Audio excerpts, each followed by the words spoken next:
This is a quick video for my students about how to remove a weaving from their paper plate.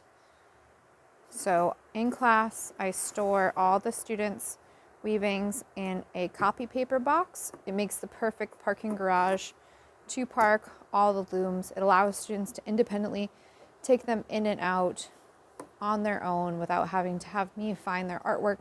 They can go in and find their piece. And then the parking garages park perfectly on the shelf. So it's easy for the students to find their own work and take it out. I have asked permission from my student Peyton to have hers be the example on our video of removing the weaving from its loom.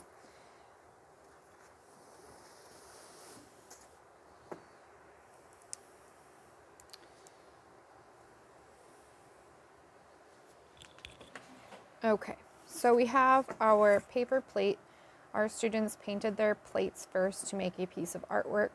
It could just be displayed on the wall, hung up on the wall as a piece of art. But if you would like to remove your weaving from the loom, this is how we're going to do it. We have all of our warp lines. These are all the straight lines on the edges. And then these are our weft lines. The weft lines are the wiggly lines. The warp lines are straight, like warp speed ahead. The spaceship goes through outer space at warp speed, and all the stars look like straight lines blasting right past it. Then we have the loom. The loom is where the weaving takes place. The weaving is floating on top of the plate. There's space in between. We're going to turn the weaving over. We had 23 warp lines. It has to be an odd number. And you can reuse your loom over and over again. You're going to cut all your warp lines free if you choose to take it off your loom. This was your original. You can just slide that out of there. And then you want to carefully remove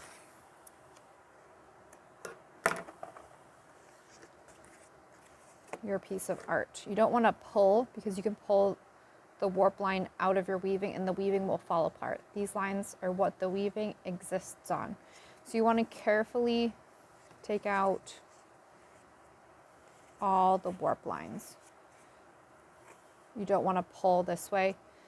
You want to lift up the cardboard and free the string. What can you do with your weaving when you remove it?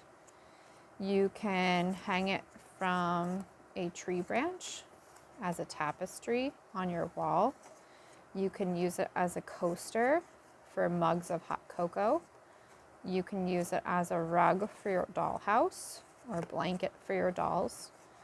You can make a bracelet or a necklace. You can turn it into a decoration that you hang in the window. There's so many things. Use your imagination, and the possibilities are endless. So we have removed all of the warp lines from the loom, and there's Peyton's beautiful painting. And then we have the weaving. It's very beautiful. So we can't just leave it like this, because like I said before, if you pull any of these strings, the whole weaving will fall apart. So what we want to do is take two strings that are right next to each other, and we're going to start tying knots.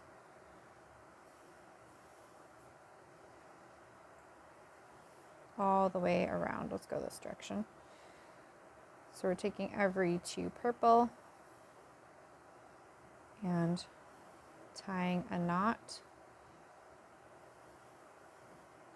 And we'll also tie knots on the back and cut those shorter so they're not in the way. So take each of those and tie them, and we're going to go all the way around. Grab these two. And you see how we have this little yellow guy right here? We're also going to tie this yellow one off to this purple warp line. So if you have any strings like that on the edge, you can also tie those off, and then I will do the 2 purple. So you can't avoid doing the next purple one. So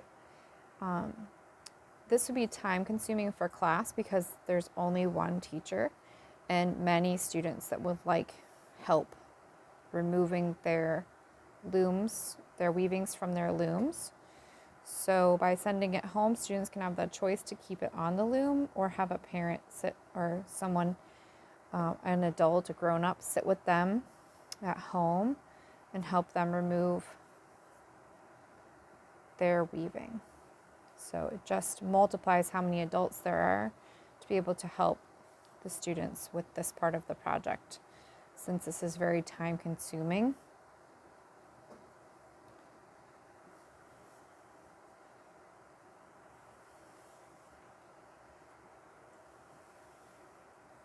Just going around the edge. It's also great to have students learn to tie knots. So we're taking the 2 strings, crossing them, putting one underneath.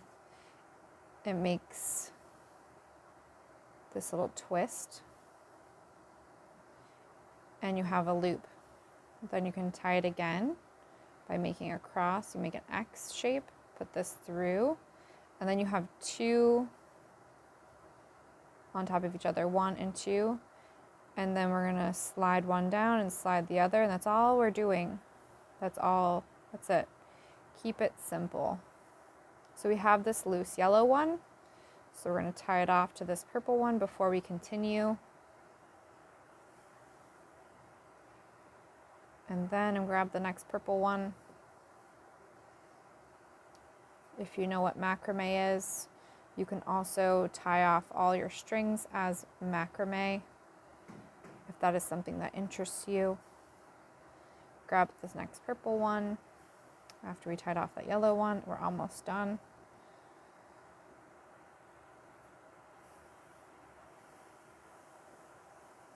Last set.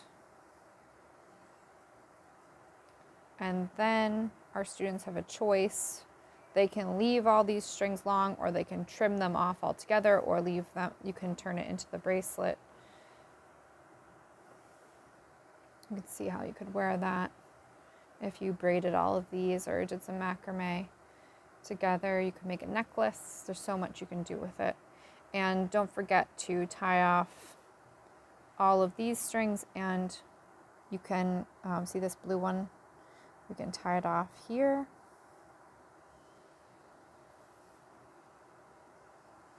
And again. And just keep going through and tying those all off, and then you would trim them. And that is beginner weaving. I hope that was helpful in learning to take your weaving off the loom. Thanks for watching. Thanks for helping. Bye.